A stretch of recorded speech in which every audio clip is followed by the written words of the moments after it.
Okay, well, unfortunately, it doesn't look like Susan is joining us again today, so she's just going to have to catch up to all this on the recordings.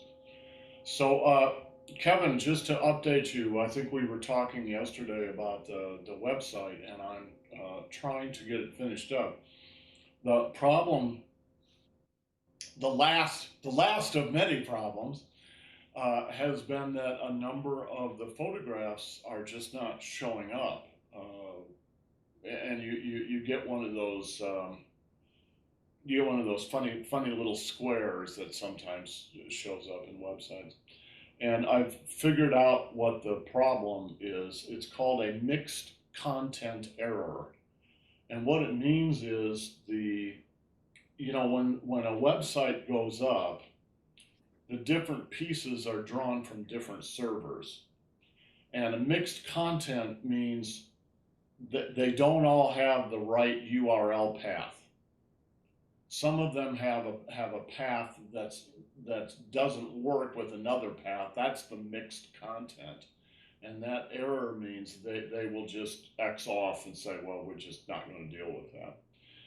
So what you have to do is get rid of all that art and then re-enter it with the right content path, and that's what I'm going to be on the process of doing. Can't you just download the art to your hard top and then copy it from your hard drive into and avoid that? Yes, it's just a mechanical Yeah. process of getting rid of the old stuff that is causing the problem, and then re-uploading the same things from a source, and your desktop is fine. That will work. The problem, the reason that it got the wrong path is not based on where the art came from. It's based on whether you have in this case, whether you have an HTTP or whether you have an HTTPS website. And I just had an HTTP website. I have not turned on the S, which is a security function, right? So after researching this for an hour to figure out what was going on, uh, I went back into my control panel and pushed one button. Literally, I hit a yes button, and now I have an HTTPS website, which is good, is what it should have. But unfortunately, that negates all this old art. So now you have to go through and redo the art. And it's just a mechanical process, but it takes a little time. Anyway, knock on wood, it's going to be done today, I hope. Okay, let's go back to what we were doing last time. And what I want to do is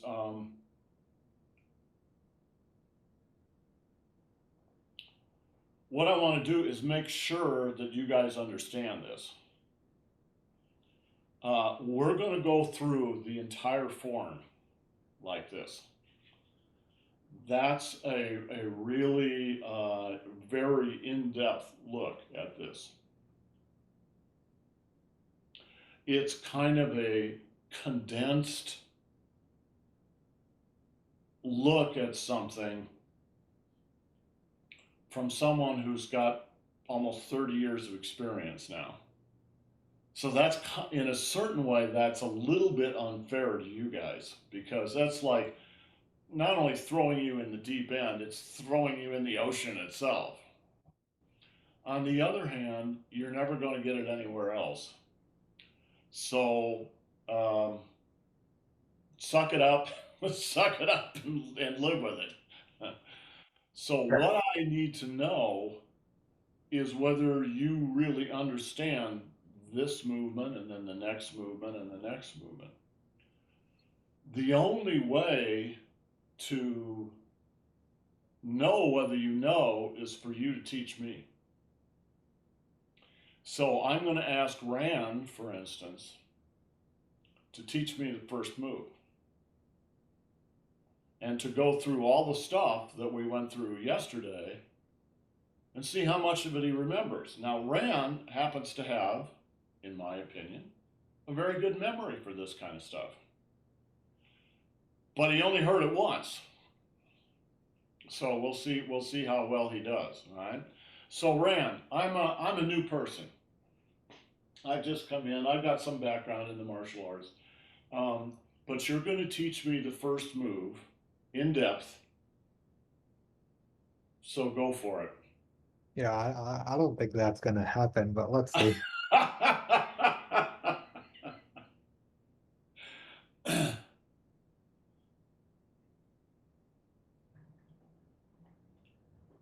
mean, I can't say I remember, like I remember that we discussed it. I can't say I remember the didactic process that we went through. Okay, now stop.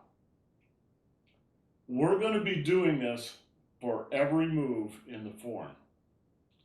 So, number one rule, don't apologize. There's no time for it. Of course, you're not going to do it as 100%. If you do, I'm going to give you a gold star, but of course, this is a process. This is a learning process. To truly learn Tai Chi, to truly, really learn it, you have to teach it. Until you teach it, you will not really understand all this stuff.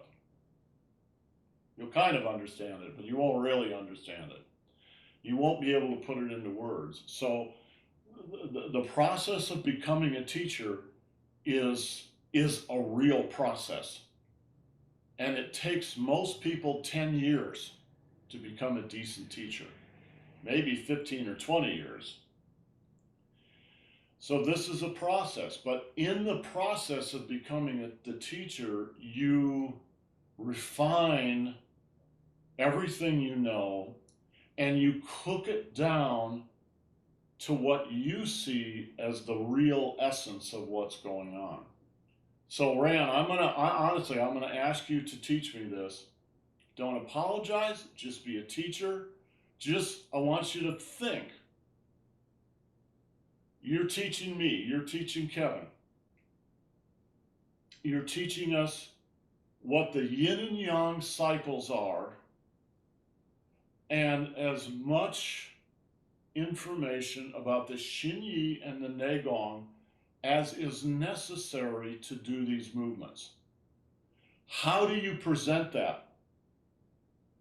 How do you introduce that?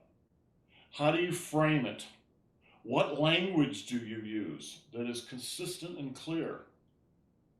And is not only consistent with your teaching from lesson to lesson to lesson, but is consistent with the larger community of Tai Chi teachers, etc., etc., etc. It's going to take a long time, many months and years, to get all that down. But you've got to start somewhere. So go for it. What's the first thing you're going to do? Okay, so if we want to learn the first move, maybe and we'll start by showing it one time, Yes. and Yes. then just so that we see what we're talking about, and Yes. then we can go into a bit more detail on what we're seeing. Well, let's go for it once. So we start with centering ourselves 3 times.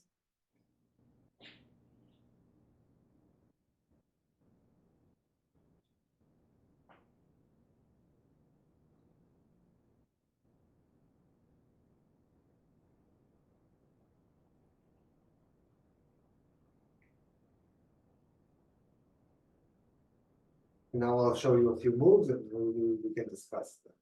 So,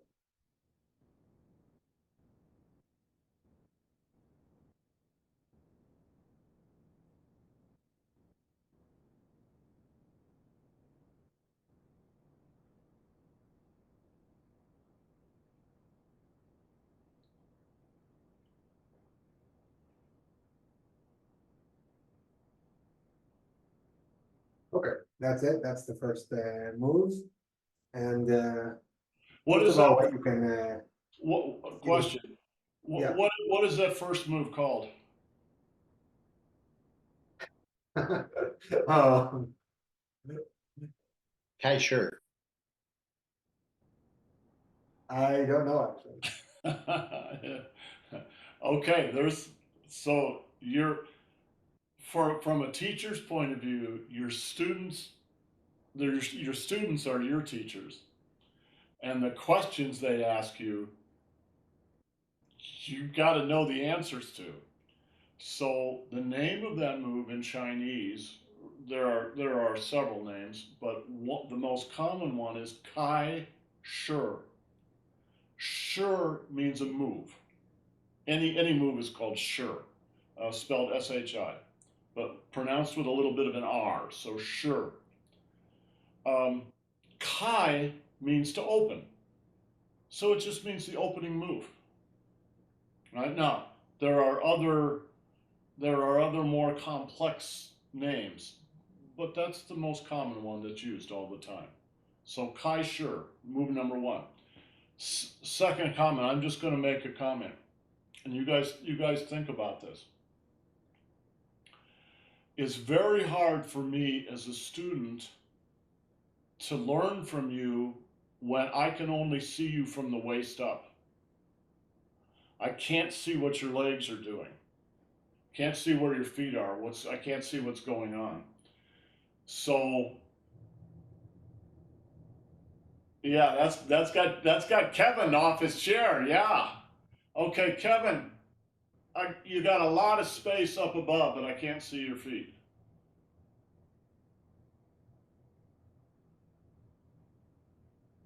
He said,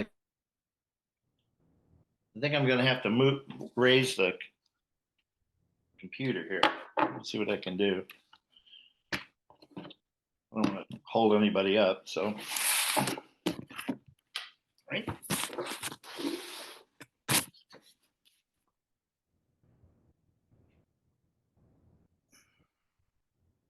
Still no feet. That's all right. You guys are aware of this now. So now, Ran, I can see you from your eyebrows to your knees. All right. So I can't see the top of your head and I can't see your feet. So guys, just think about that. Kevin, if you were to stand back into the doorway there, stand back. Okay, now I can see your whole body. Right? That's what a student is going to need to be able to see, because all these movements are whole body movements. So just think about this, guys. How can you arrange your practice area so that we can see your whole body? All right. When we're just doing regular classes, it's not absolutely critical. I would prefer to see your whole body, but when you're teaching, you've got to show your whole body. Okay, Rand, go ahead. Yeah, so as I was saying, I'm gonna teach the Kai Shur, the first move, the opening move. Yeah, so an important aspect of this move that we should touch on is what's called the Li circles. And in Tai Chi, there are three major kinds of circles. One is Li, which is in this direction. There's Pin, which is this direction. And then there's Shu, which is this direction. And these are the very high level kinds of circles that we do in Tai Chi. Many moves are combinations of these different circles, but actually in the opening move, it really is pretty much a Li circle. So now that we have that in mind, let's see what we did a bit earlier. So after we finished centering,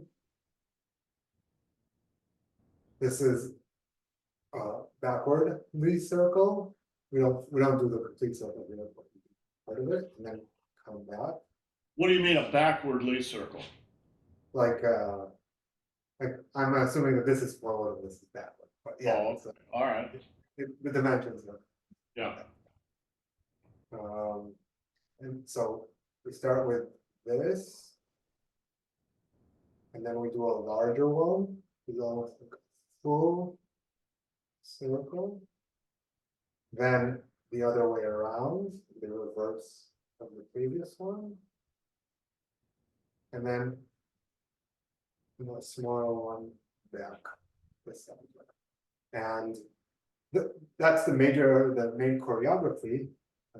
It's important to talk about how we're moving our body energy wise, like where is our intention when we're making these moves. Yes. It's really important when you are teaching, especially, actually anybody, but especially raw beginners. And if you're doing Kai Shi, you're probably teaching somebody right from the beginning to get them to move. Because it's to try to remember things just with your mind is very difficult. You need to remember it with your body. This is even worse when you do it via Zoom because you're just looking at a flat image. So if I were you, I would now ask them to follow you doing this a number of times, like 8 or 10 times in a row. Do it 5 or 6 times facing them, and do it 3 or 4 times with your back to them. So try that. Okay, cool. So now that we've seen these circles, let's go through these moves a few times together, and just try to follow me. That doesn't have to be exact, but just to feel the general movement and how your body feels as you go through it. So let's start. The first time we'll still do the first 3 centerings, and after that we'll skip to the movements themselves.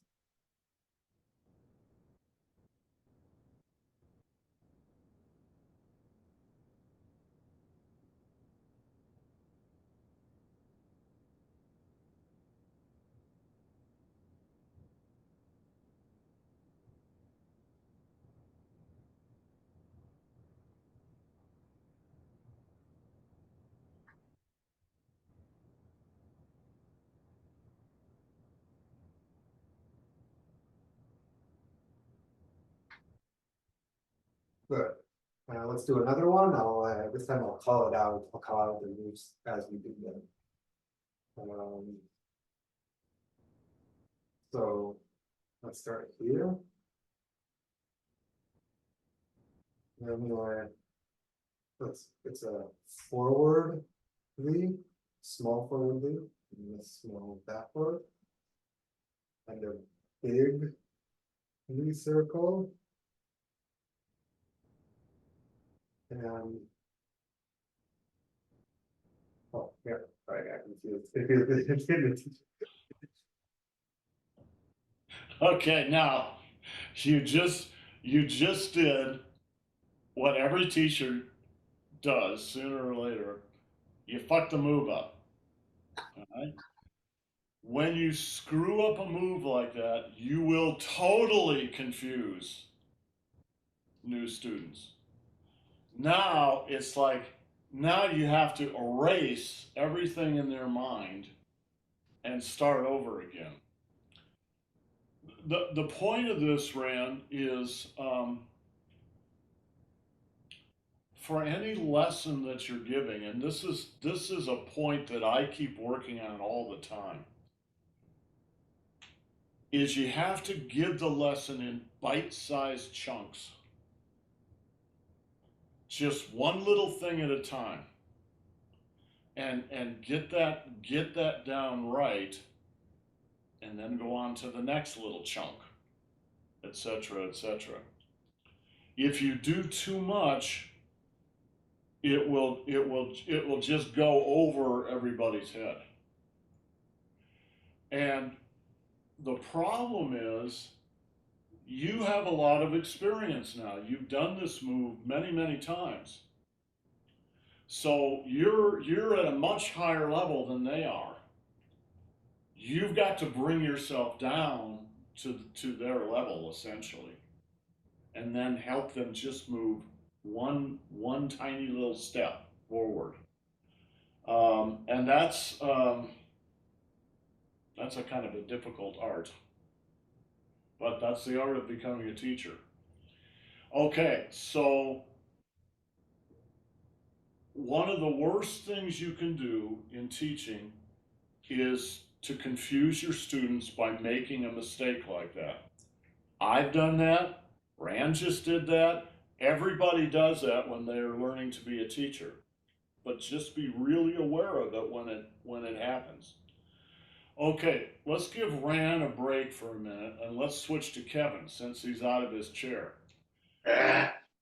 Why don't you do like Rand just did, maybe the first 5 or 10 minutes of a class, starting right from the beginning. So how much am I assuming they know? Nothing? Nothing. They've just shown up to learn a little Tai Chi from you. They've never done it before. They know nothing whatsoever. So you're starting right now. You're starting from the very beginning.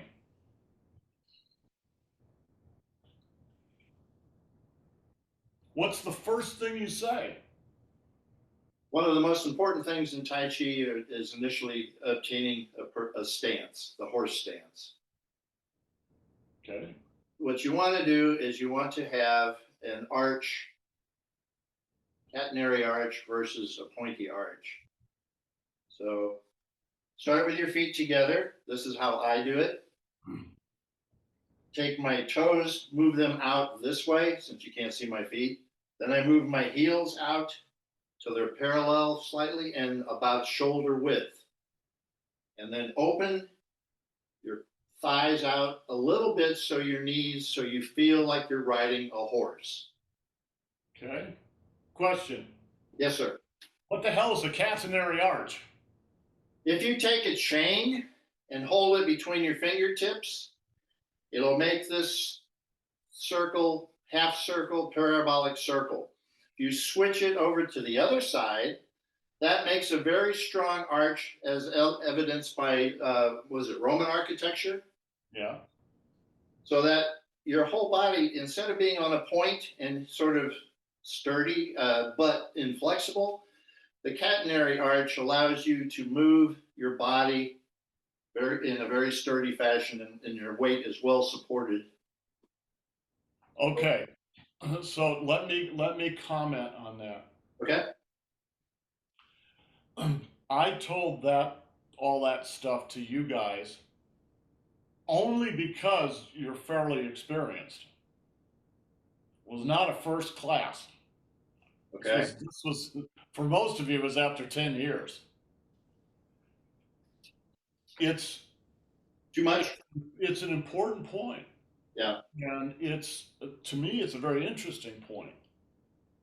But think about this. These guys are just raw beginners. It's throwing something in from such a high level that they're just going to get confused. That's been my experience. All right. So So Kevin, think about this. yeah. What you could say at that first level. Have you ever ridden a horse? Yeah, exactly. Have you ever risen a horse? It's called a horse stance because you're riding a horse. When you're riding a horse, your pelvis, you have to sit your butt down on the saddle, all right? And when you sit your butt down, your pelvis opens, and that makes a nice round pelvic area that allows the energy to go from one foot to the other foot without any obstruction. Where if you have, instead of an arch, you've got a pointy shape like this, it makes the body stiff. But if you just relax this, it makes it unstiff, makes it flexible. if you want to say that at all. I'm not even sure I would say it at all. I think I'd stop with a horse, riding a horse. I think riding a horse might be as far as you want to go on the very first move. Guys, this is what I mean about finding the right language, finding the right metaphors to match your audience. The only way you can do that is experience. So everything Kevin said was right. And if these folks had had 3 or 4 or 5 years worth of experience, talking about a catenary arch might have been something really interesting. It would really help bring them along a little bit. But for raw beginners, it's probably just too much. So this process, I'm picking on you guys on purpose. What's that? Just don't put this on the internet. Well, but the truth is anybody learning to be a teacher is going to go through this process. Yeah. And the first couple of years you're teaching, you're going to be a new teacher, and you're going to make what later on will seem like kind of mistakes until you work out your own process of teaching. And I've been teaching since 2010, so what, 14 years, and I'm still working on it all the time. And how I work on it is I listen to you guys, and I try to understand, is what I said clear? Did I say it clearly? Did I demonstrate it clearly? Did I throw something in that might be interesting, but and I know I do it all the time, but I try not to. So learning to be a teacher is as difficult as learning Tai Chi itself. In a lot of ways, it's even more difficult, because not only will you have to learn to be a teacher, which is a whole different art, you have to learn your Tai Chi again from the ground up in a way that is when I learned Tai Chi, right, it was all intuitive. Right?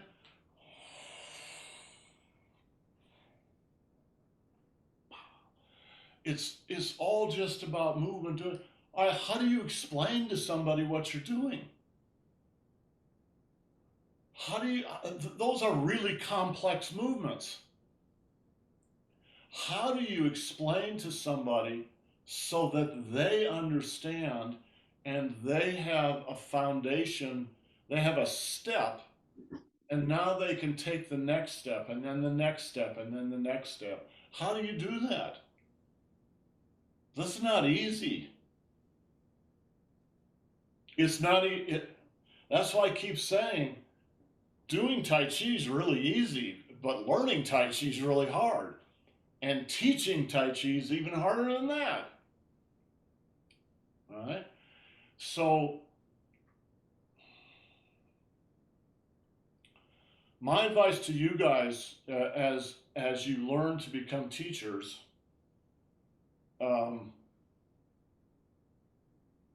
is keep everything as simple as you possibly can make it. You can always add more in later,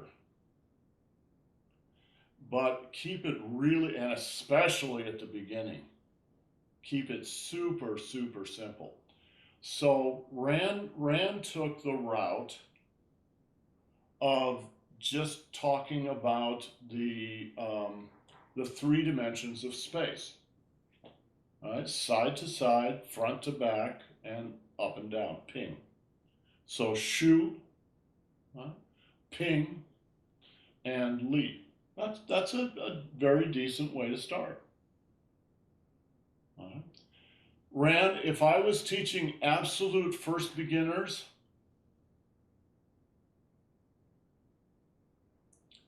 I certainly wouldn't go any farther than that. I'm not even sure I would go that far. I think I might just do the Li dimension at the beginning.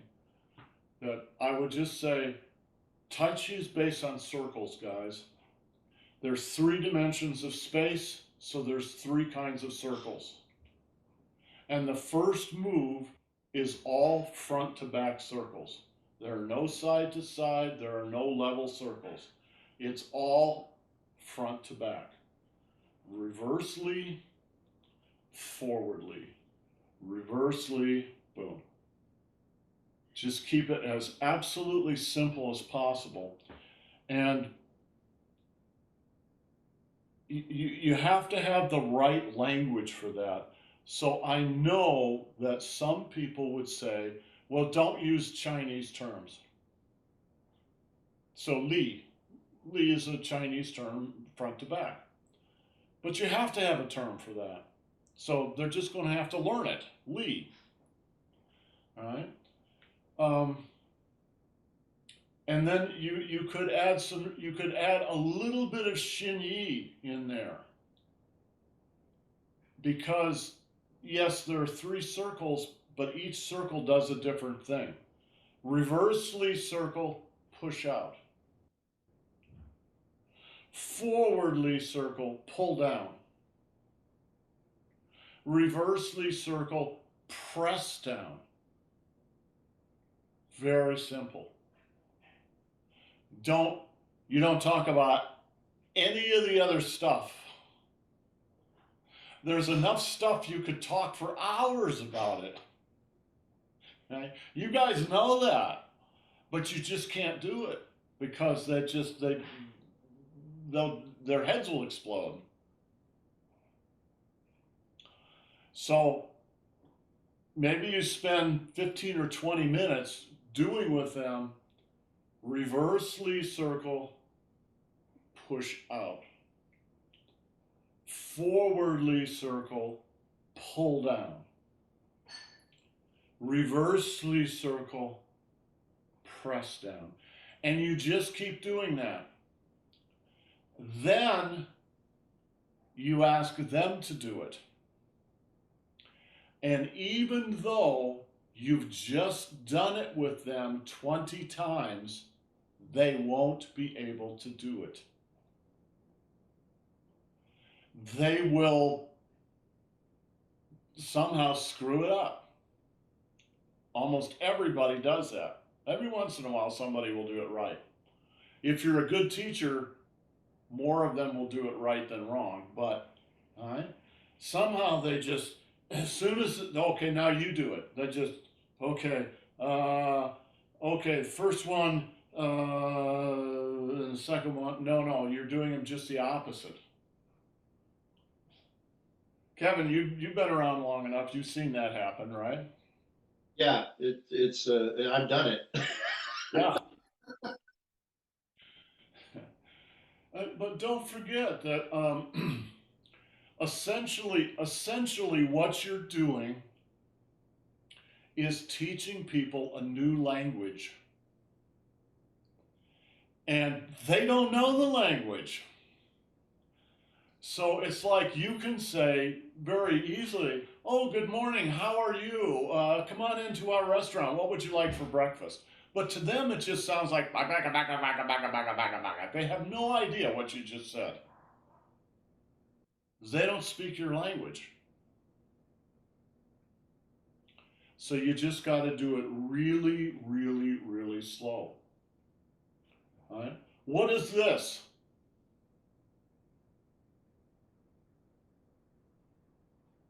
The very beginning.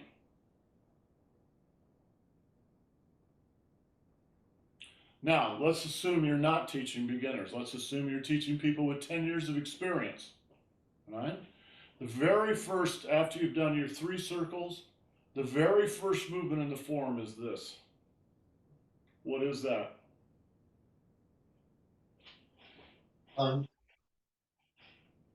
It's half pong. This is pong. What's that? Lu on G. Pong, Lu, on, G. Well, it's a yin and yang cycle. You're flipping the danshen backwards and you're sinking. That's actually what I wanted to get at today was that idea and have you guys, because we went over all that stuff yesterday. So we've got about 10 minutes left. Ran, why don't you assume that we're not beginners, we're people with 10 years of experience like you guys. And yesterday we went through, and I think we established that there were 8 yin and yang cycles in the beginning of the very first movement of the form in Kai Shi. So explain to me what those 8 yin and yang cycles are.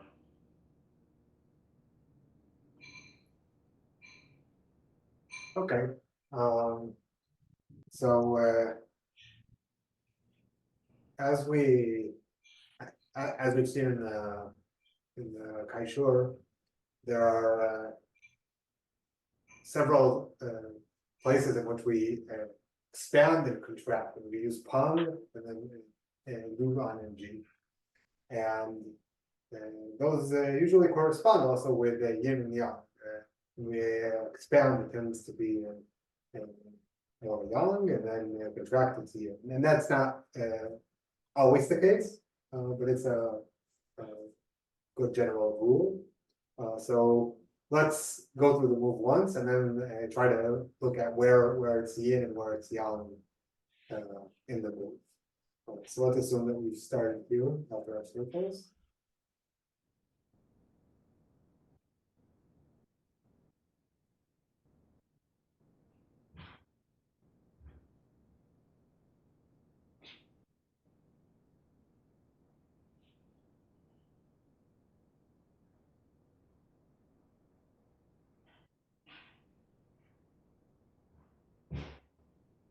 Okay, so you might have felt in certain places where it's more out there, where it's more yang, and another where it's more yin. But let's try to call it out and see that we're thinking about the same thing.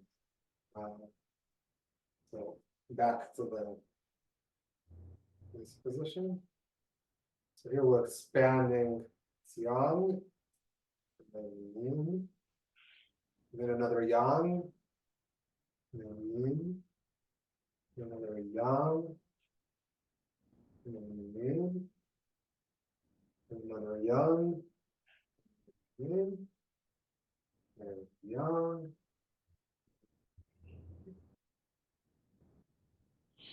Okay, so that was 4 yin yang cycles, but I think I think I said 8, but I think there was only 7. But apparently there are 7 yin and yang cycles in this first move, but that was just 4. So where are the other 3?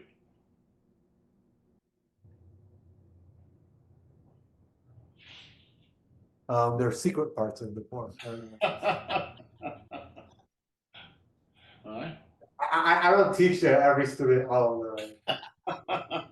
2, 3, 4, 5, 6, Yeah, I just started. 7,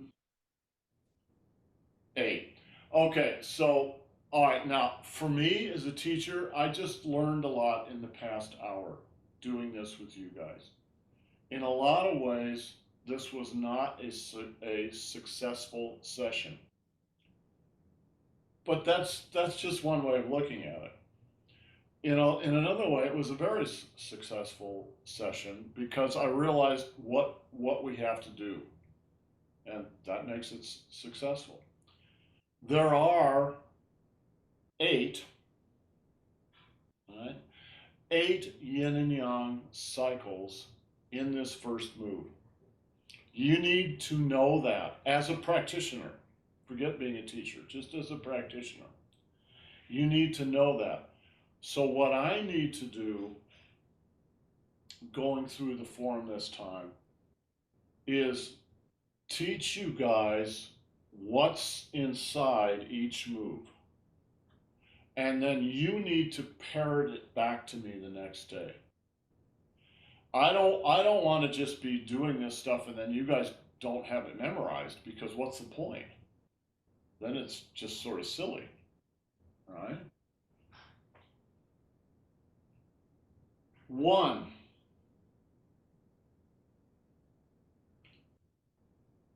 2,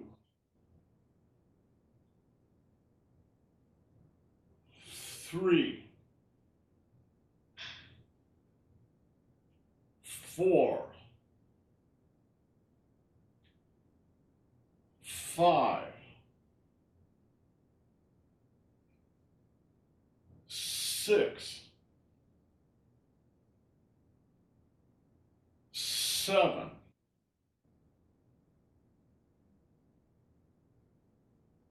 8. If you're building a house, you're going to have studs in the walls, right?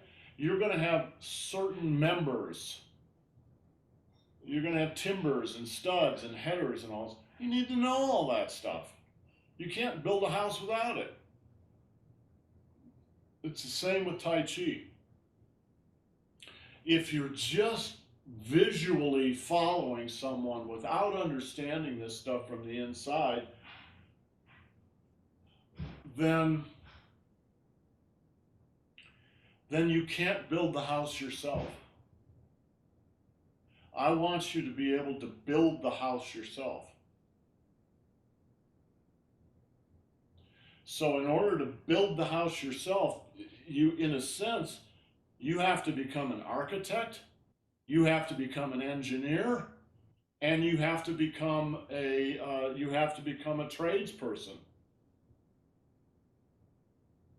That's the science, the art, the science, and the craft.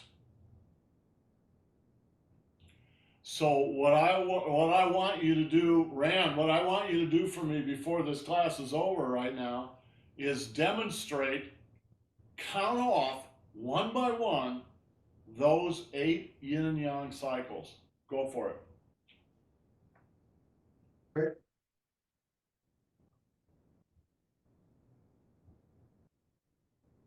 1,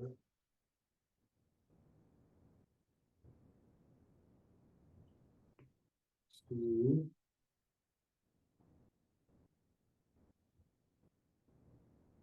3, 4, 5, 6,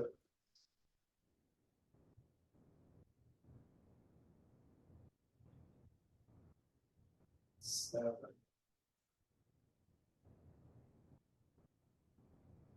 8. Good. All right, I'm going to have Kevin do it here again in a minute.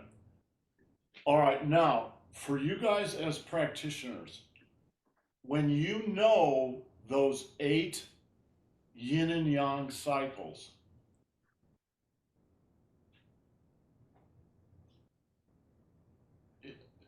now you know there are going to be 8 yangs and there's going to be 8 yins. There's going to be 8 places where you wind up, and there's going to be 8 places where you hit. When you practice it, it can be very gentle. Doesn't have to be, you don't have to work up a big sweat and prove anything to anybody. But you need to know this stuff. So you can practice, right? You can practice the 4th yin and yang cycle like this.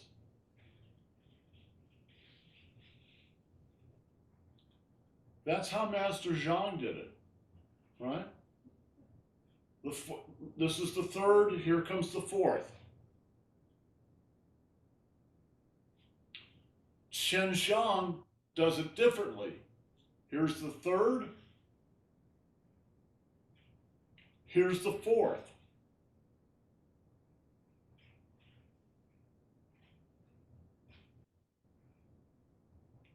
which one is right? Well, they're both right.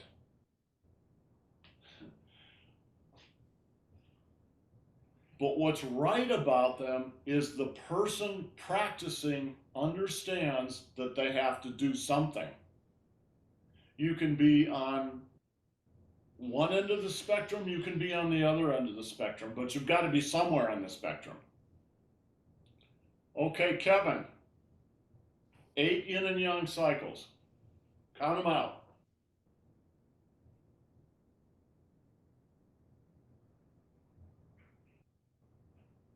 1,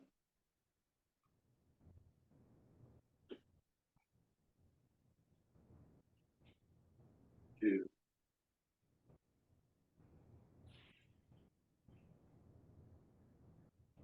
3,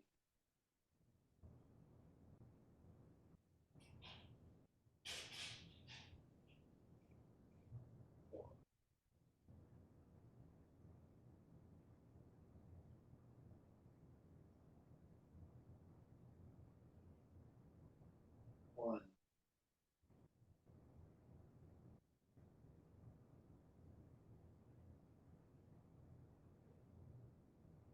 2,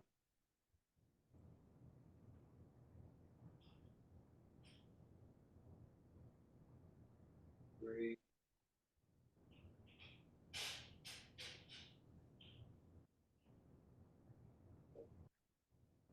Or stop. Okay, we've established that there are 8 yin and yang cycles in that first move. Kevin just did 9. Yeah, I think I did too many Yes, you did 1 circle too many. in the beginning. It's, it's a minor sin, but nevertheless, you need to be clear about it. Sure. It's kind of like if you're framing a house. You frame up a wall on the ground, and then you lean the wall up and you nail it into place. I need 8 2x4s in this wall, not 7 and not 9. I need 8. Okay, so you're in a certain sense, it's arbitrary. Of course, you could manage to do 7. You know, you could just do 2 circles instead of 3 circles at the beginning. So in a certain sense, it's arbitrary, but you have to have something to work on. So what you work on is called your standard. And the standard we're using is Master Zhang's standard. Master Zhang's standard is a kind of pure Hunyan Tai Chi standard. Even Master Feng didn't always do the standard. In fact, I'm not sure I've ever seen him do the standard. He's always kind of wandering around the standard somewhere. Master Zhang is about the only teacher in the whole system I know who always sticks to the standard. And I think that that's kind of important because you've got to give your students something that they're shooting for. What you're shooting for is the standard, not because that's the only way you're ever going to play the music, but because you have to have something to work toward in your learning and developmental process. If you can get the standard down, okay, then I'll certify you. You've got the standard. Now you can go do variations on the standards. Right? It's just it's a heuristic trick in a way. It's an educational trick. Right? Does this make sense, Ran? All right, so next week we'll repeat this rather quickly, I hope, because I want Susan, hopefully Susan will feel better, and I want her to be able to get this. And then we'll move on to 2. Now, guys, you're going to have to remember this stuff for every move. So if you need to watch the videos, the recordings, watch the recordings. or take a few minutes here right after class to write this down. There are 8 yin and yang cycles in this first move. All right. When you get to move number 27, you still need to remember what's happening in 1 and 2 and 3 and 4. Start adding that up. Let's assume there are, let's just take a round number, 10. There are 10 yin and yang cycles for every move. That means in the 24 movement form, there are 240 yin and yang cycles. That requires some real memorization and some real clarity.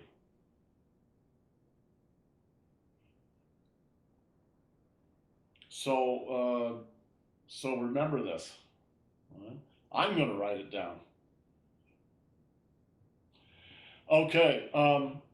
So Kevin, I'm gonna finish up the problems with the website today, and then I'm gonna send you and Annie, and I'll pick somebody else to please go through the website and see if in fact it shows up in your computer as being clean and clear.